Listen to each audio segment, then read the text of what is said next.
VILMA, live in LA, Season 4, Episode 2. GFN Global Filipino Network.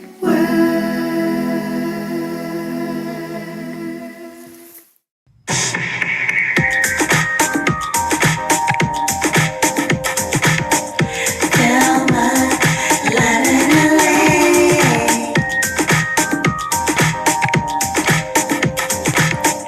VILMA, live in LA. VILMA, live in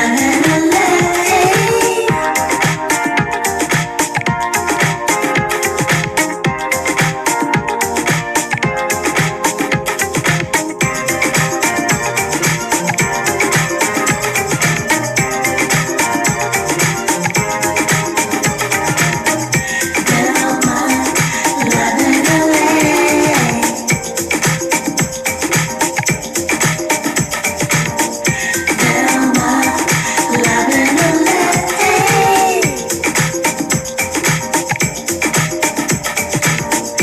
VILMA, live in LA.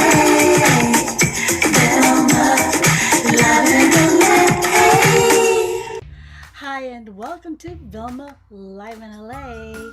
It's going to be another great show for you. And tonight we have Grammy nominee Jeff Oster, and he talks about his musical transformation and his journey to the Grammys. Plus, we have part one of DIDI Caneda's interview, Miss Asia USA 2019, 2020, and 2021. Part of that. And she's just an amazing, lovable, beautiful person. So that much more right here on VILMA Live in LA. And now, hellos to our viewers out there. You are the best, number one, just beautiful. And every week, I thank you for being here with me, spending this kind of hour, and just being happy. So the show is just for you, and here we go. And our Grammy nominee, Jeff Oster, coming up.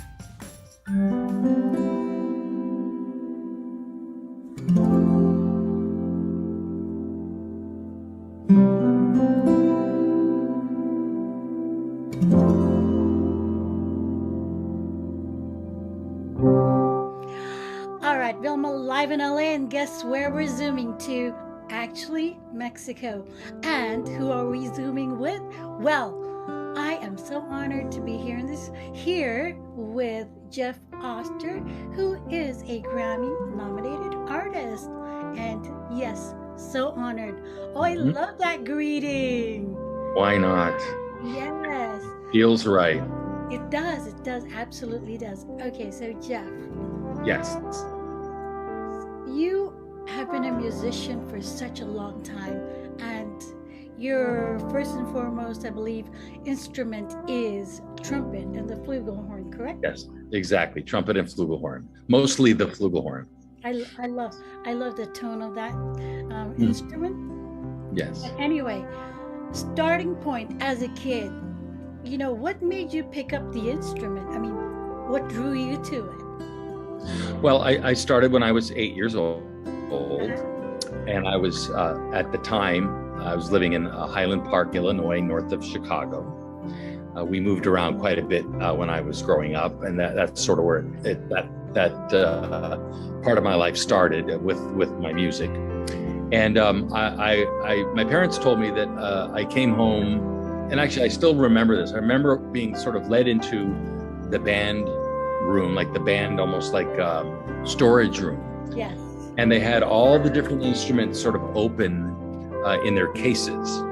And, there was the saxophones and the flutes and and I remember seeing the trumpet there in its, velvet case that it's in, and the smell of, the valve oil and all that stuff. Yes. And I remember my parents said that I came home and I said I wanted to play the melody. That I wanted to play something that played the melody. Okay. So that's I started with the trumpet when I was 8, and then started taking school lessons with the teachers at school. And then we moved to Providence, Rhode Island, and I continued lessons there. And then when I was about maybe 11 or so, we moved up to Framingham, Massachusetts, just outside of Boston. Mm-hmm. And then I started taking private lessons because my parents figured that I still seemed interested enough in it to keep playing, and they would invest a little bit more than the school lessons, you know. So I remember riding my bike with balancing the trumpet on the trumpet case to the music store where I used to have my little trumpet lessons and stuff like that. And that's where I first got in a community band. We moved down to Miami. Coral Gables, part of Miami. And down in Florida, they take music and marching band very seriously. Yeah. And back then, this was in 1973 when I first started to go to junior high and then high school. I mean, there was 200 people in the marching band, and plus another 100, flag people and majorettes and all that stuff. And it was incredibly inspirational. It became friendship, Yes. became camaraderie. We went to Europe. The band director was an amazing band director. He would take 200 kids to Europe. Wow. We played concerts under the Eiffel Tower and marching through the streets of Holland with a local band. Man, it was just, and that band director is actually why I still play today. He was very inspirational. William Ledoux. We called him Uncle Willie. Uncle Willie. Yeah.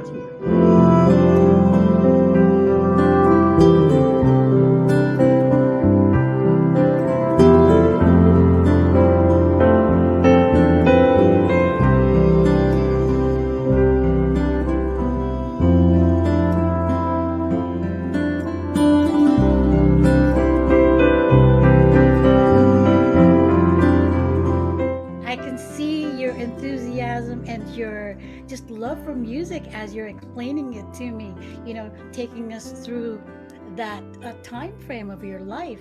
Yeah. Did you practice every day, or how was your practice like?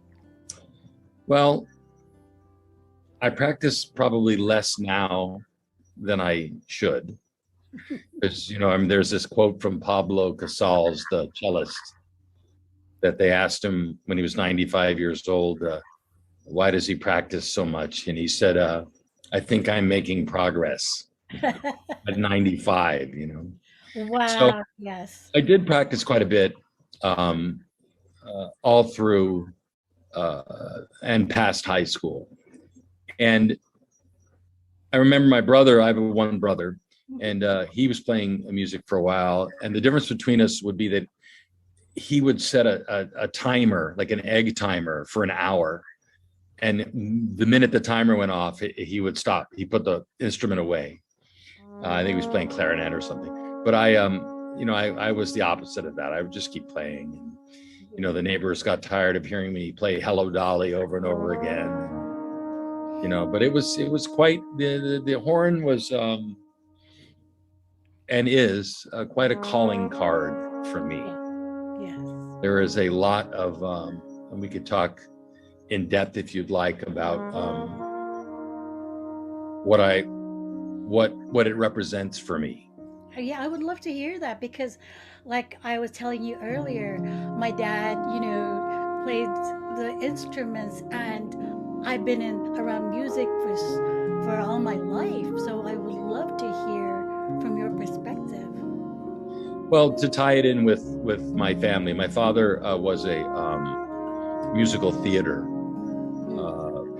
professional and semi-professional. He would play in many, many community theaters, and he would sing, had a sort of a bass baritone voice. And he loved music. In addition to classical music, he loved music from the 30s and 40s, and all of this sort of great American songbook, classic songs. So I would be in my room playing those songs, and he would sing along, like out in the living room. You'd hear him singing, and I'd mess up a particular passage, and he would say, "Do it again," and I'd start again and play. But because of that aspect, my horn playing, And if you know about trumpet, different kinds of trumpet players, some play like Maynard Ferguson, like really super high notes, and there's some like Dizzy Gillespie that play really super fast jazz. And I've always felt a tone and the lyrical aspect of the. This is why I play the flugelhorn more than I play the trumpet, because it's warmer and darker. And I really hear people singing when I play. So the phrasing, take somebody as awesome as Frank Sinatra, who would take a lyric and the way he would shape it was, one of a kind, right? So I think with the horn have that same inspiration and that same desire to speak a particular way with and I'm a fan of how it sounds. Yeah. I'm known for this warm tone, and I always describe my playing as it's like Miles Davis meets Pink Floyd, because I like to use that sort of a lyrical, soulful Miles kind of a thing, Yes. but then I'll add some reverb and delay and some effects to the music from time to time, especially when I play live. Because it's your sound. Yeah. It's my sound, and it's become and it has been for many, many years my heart, and the truth of me it comes out through the bell of my horn. And it's not so coincidental, actually, that when I play the horn, I actually can't use words, right? Because the horn is on my mouth, Yeah. right? Yeah. So lots of times people can have a way with words that may or may not be authentic based on what they want to accomplish or say or do. My horn playing is really the distilled essence of really me without words, without words. It's your By definition, is by it's your communication, Right. musical communication. right, Yeah. right. Outreach, Yeah. welcome,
Do you often feel like you're a conduit from, the universe through you, through your horn, when you're writing?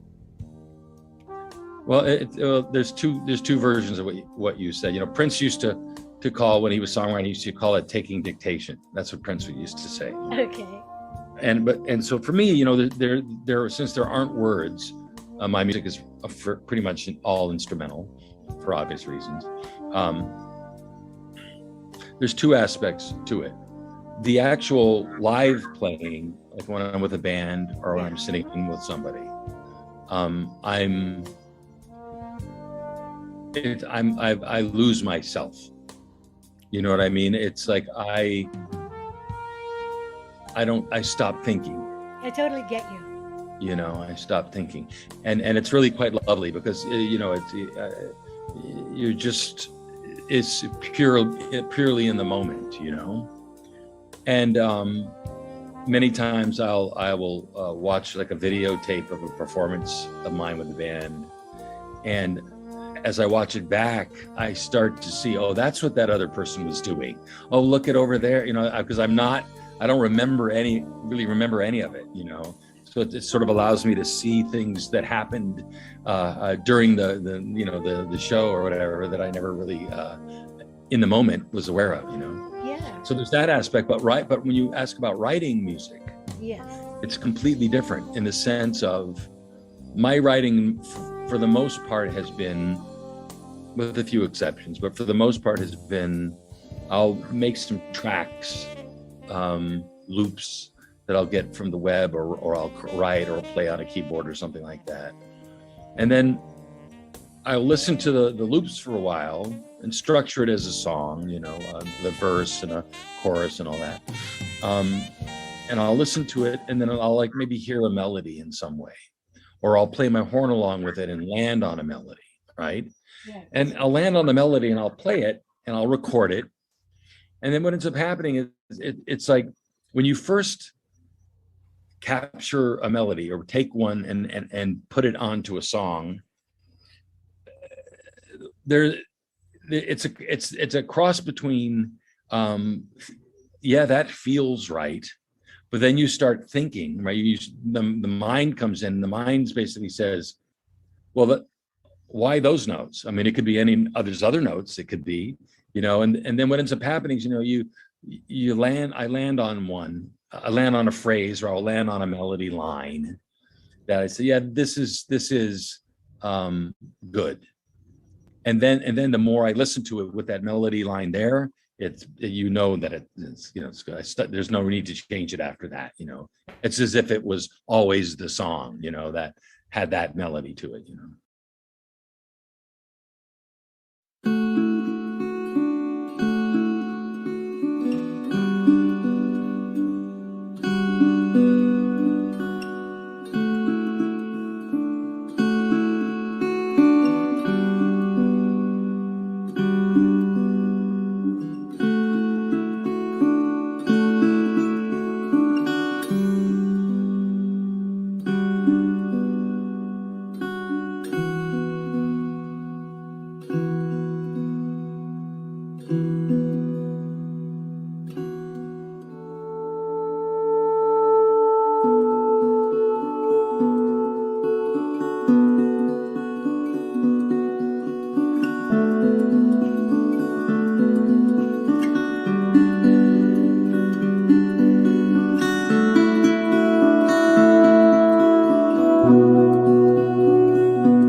Right. Do you often, like when I write also, I mean, I totally understand that.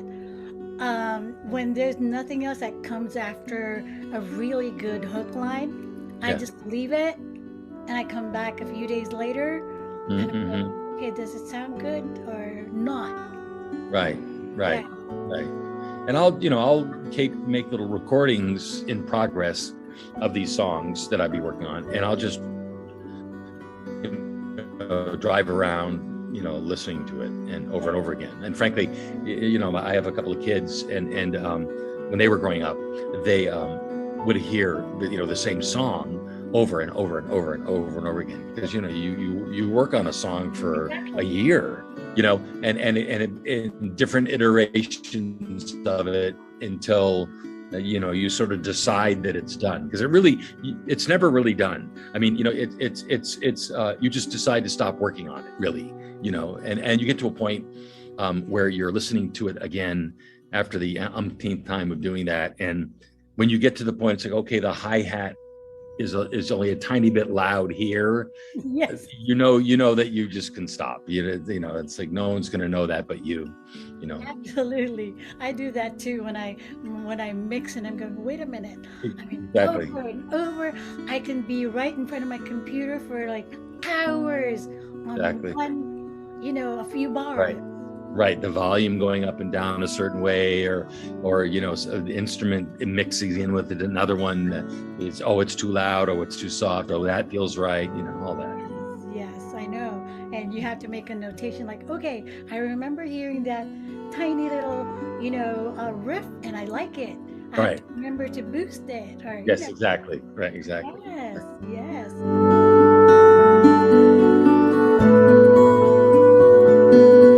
Jeff Oster, The Journey to the Grammys, next week on VILMA, live in LA.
I want to thank every single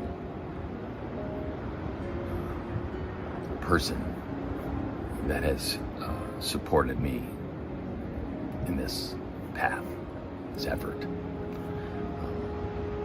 I know many of you have sent me messages over the last few weeks of how happy you are for my recognition here, and I just want to tell you that I am grateful for every one of you and all that you have given me in this work and this path and the joy of it. And I just want to thank you so much, and thank you for supporting brothers. And see you at the Grammys.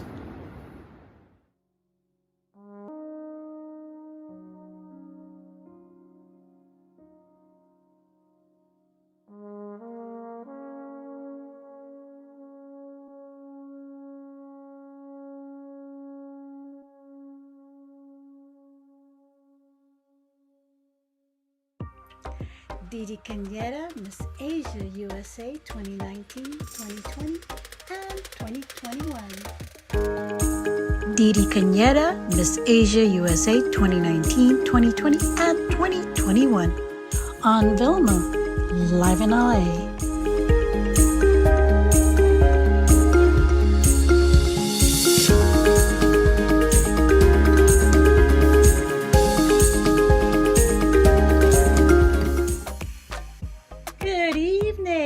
Live in LA, and we are actually also in LA, zooming over to the other side, and we have DIDI Caneda, who is actually Miss Asia USA 2019, 2020, and 2021.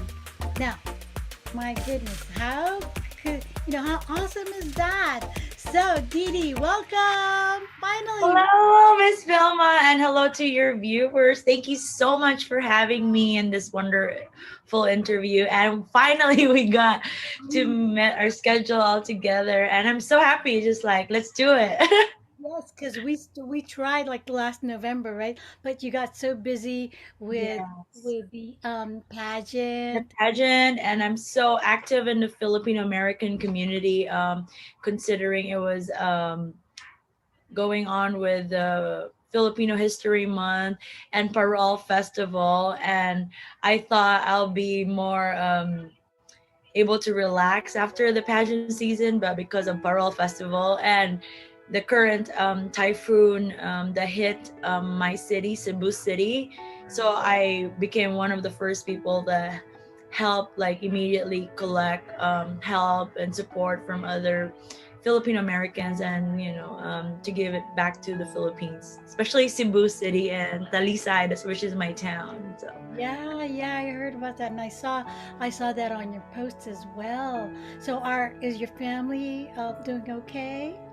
yeah, they're safe. I made sure they're safe. Actually, one of the property is still abandoned. It's right, we're in the separate island, which is Lapu-Lapu, which was like one of the most like It? area that just got hit, totally. And because it was a smaller island, Mm-hmm. it's basically connected by a bridge, so they have to evacuate that one. And I mean, we'll deal with the damages later. For me, it's more important their safety, and they have a little easier access of water. I mean, in my dad's town there's no electricity yet, only the main street, but like the other lines on the small houses, like there's still no power, no water line, so it's quite challenging for them actually, Step by step. step by step. And I'm doing what I can. I try to do my best, and at the same time be patient, because I have to also accept that I'm not superwoman, and I wish I had the superpower to just send everybody Yeah. the ease, especially for food. I mean, I grew up with Thai food season, and this has been the most like challenging, and at the same time never known, like never known typhoon, because it felt like tsunami. And as you all know, Cebu is one of the safest areas. Well, I'm glad that at least uh, they're safe, which is most Yes, important and thing. was most important and safe. And as long as after they were safe, I said, you guys are good, but it was hard to see the neighbors, so we did our part to also make them feel like somehow an excitement and like hope, by providing them bundles of joy before the new year, because collecting was challenging, and the power actually, so even sending money was hard on the first few days. So I was like, there's some things money can't really do, True. like if the internet and power is down, like even though I'm living comfortable here in America, but back home it's just I don't have access to them. So it was hard for me to celebrate actually Christmas, because I have no contact with them. But now I made it through the new year, so I'm very happy. Oh, that's good. So, okay, so let's go to Miss Asia USA. Aw. Yeah, so 2 year, you said 2 years, right? I was, correct me if I'm wrong, 2019 and 2020? Yeah, and all the way to November 2021. Yeah. So I was okay. First, I represented Philippines at 2019 Miss Asia USA. It's usually held at Redondo Performing Arts Center. I was the 31st Miss Asia USA, and it's been like a drought for the Philippines. So I'm so happy that I brought it back after 10 years. And I had a lot of events lined up, and suddenly, first it was in Hong Kong, there was a riot, so I was supposed to be a judge for one of the biggest pageant in Hong Kong. And then my director said, oh no, your safety is more important. So I was like, okay, that's more important. So I just stayed local, and then the pandemic hit, so it was like, what are we gonna do, and like it was challenging. So during my time, I mean, social media really played like a big role in like, and to be heard and be seen, and just really motivating people, because that was the only way we could communicate and talk to each other. So I was constantly like every day posting positive things, and that was like the most thing that everybody could really do. And being the reigning queen on a pandemic, like my other queen sisters, like there were like Miss Asia is with Mrs. Asia USA and Miss Teen. So the Misses, I mean, they have children to take care of, so their focus was just to make sure their children were okay. So my producer also, like, she was kind of sad, so I was there to really help motivate her, and like, this is the time that we really be more resilient and be more relevant, like as not just a beauty pageant organization, but like being there for people in this tough time. So I did quotes every day, I did my meditation every day first thing in the morning, and like I made sure like people were actually looking on my post. Like I usually post 7 in the morning during the pandemic times until it kind of like slowed down and people are more happy, and I was also got busy and able to do more like little things like on site.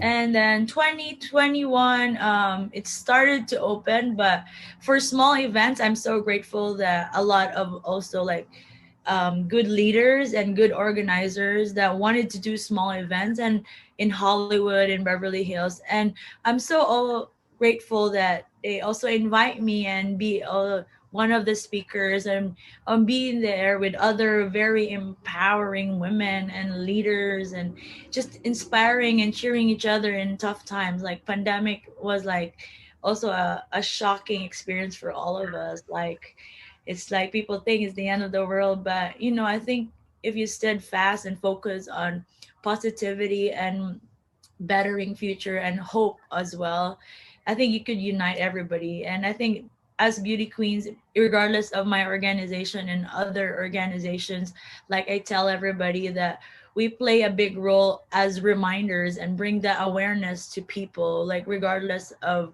our organization, race, color, or like like everybody needs that awareness and hope, and it's one thing that we all share as human beings. Wow, I love your enthusiasm. I So, love living. how many countries are, participate in the Miss Asia USA? Oh, Miss Asia USA, in my time is usually about 15 to 20 girls. So it Uh-huh. gets challenging because Miss Asia USA with from Virgilia Production or by Virgilia Production, um it's a process that all the girls go through, and it's one of I would say an organization that really helps mold women to becoming better and knowing more about themselves. I actually look at your posts a lot and see all the, you know, what you have to go through, the rehearsals. I'm not gonna say time consuming, but what it is really like a labor of love. Yes, and people don't know actually. I tell everybody, Miss Asia USA is one of the pageants that is not paid. So our compared to Miss Universe and Miss World, they have a yearly salary. Miss Asia USA, we don't have a salary, but our price actually is a 100,000 scholarship, um, bachelor's in business or MBA. So instead of a yearly salary, actually, I love that I'm not being paid to go to events and charity, because I really feel more like I'm doing it like Yes. because I love it and I want to do it, not because I'm paid. And I love it. It's just been like normal, like for me to go to events and see people, connect with people, and especially little girls or young girls they need like words of wisdom and inspiration. And I know, I kind of know, and I see that because when I was a little girl, when there's like a beauty queen that, you know, approaches, Like like what? I would be like into like listening to her. I was like, oh, like, you know, like more than my mom sometimes, but like, and I'm so grateful to be able to do and be on that position right now and make little girls like inspire and You can go make a difference boldly. in their life. Yes.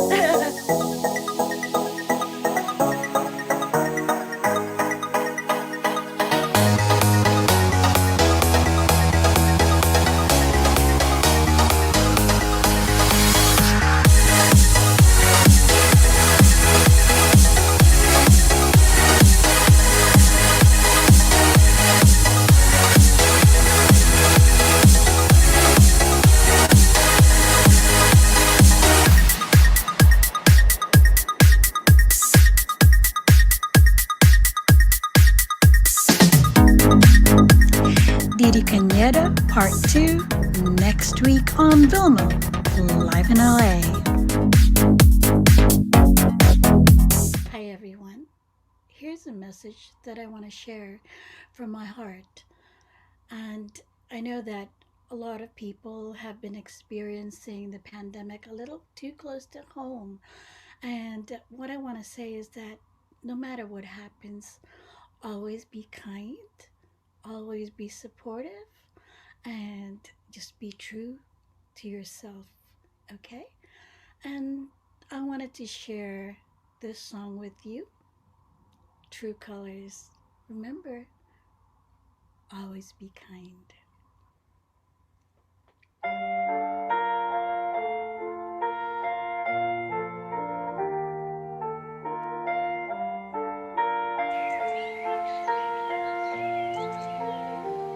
You with the sad eyes, don't be discouraged, oh I realize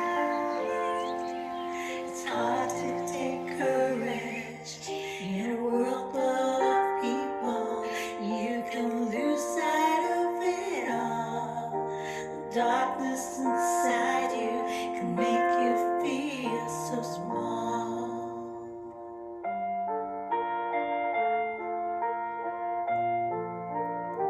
Show me a smile then. Don't be unhappy, can't remember when last saw you laughing.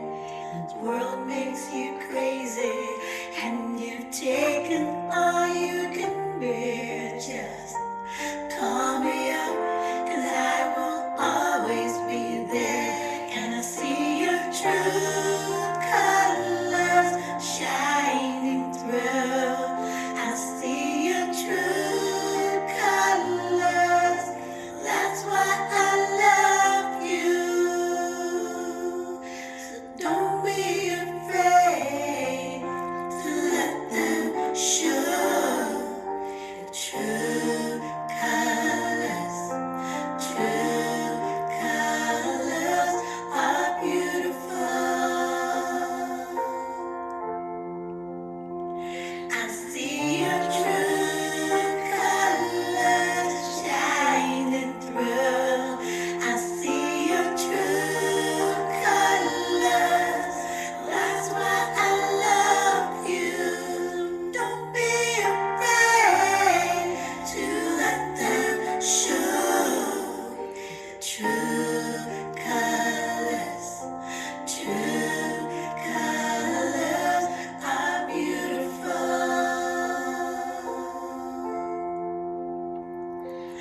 Like a rainbow. Like a rainbow. Can't remember when I saw you laughing.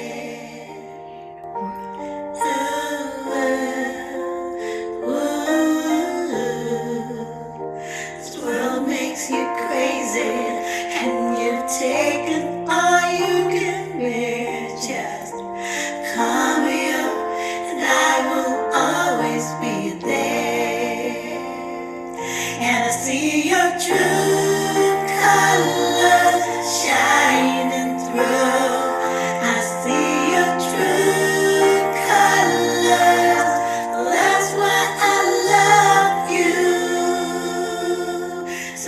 Don't be afraid to let them show true colors. True colors are beautiful, like a rainbow, like a rainbow.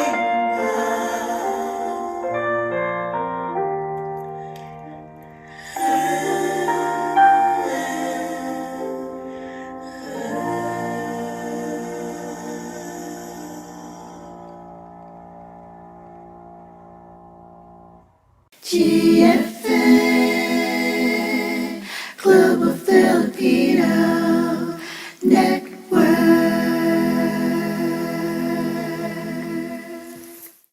And thank you so much for being with me right here on VILMA Live in LA on the GFN channel.